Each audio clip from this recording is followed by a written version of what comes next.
the name, how to change the name of our fields which are active fields. Like you can see in this pivot table, how the field name is coming as count of label, sum of nitrogen, sum of phosphorus, but we really don't require that kind of a name, so that it doesn't look a professional table. So how to change the name of this labels, active fields in a pivot table?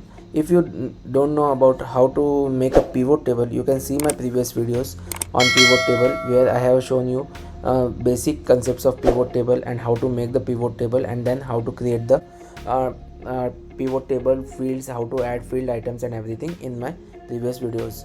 The link is also shared in my bio, and at the same time you can see it onto the eye icon also. So now coming to back to this video, how to change the name of this field. So go into the active field, go into the pivot table analysis here on the ribbon, and go into the active field. In the active field you will see the name of the label is there right now, count of the label. Because my cursor is here, so it is taking count of the label. If my cursor is here, it will show some of the nitrogen, it will show some of the phosphorus. But now I want to change the name of the field. So what I have to do, just go here, click with the mouse, and you will see the cursor here, and now change the label name. I want it should be like samples, sample size, so it will take sample size as a name.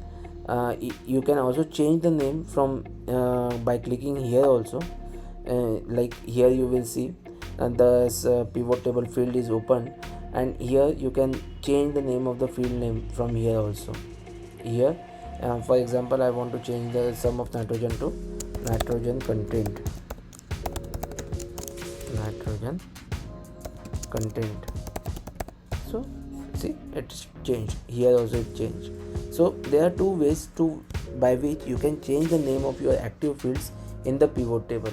It is always recommendable to change the name of the fields according to your data analysis, because once there is a lot of data, lot of points to analyze, it becomes very hard, it becomes very confusing also if the name nomenclature is not given according to our analysis. That so always recommended to change that name of the active field. See you in the next video. Thank you.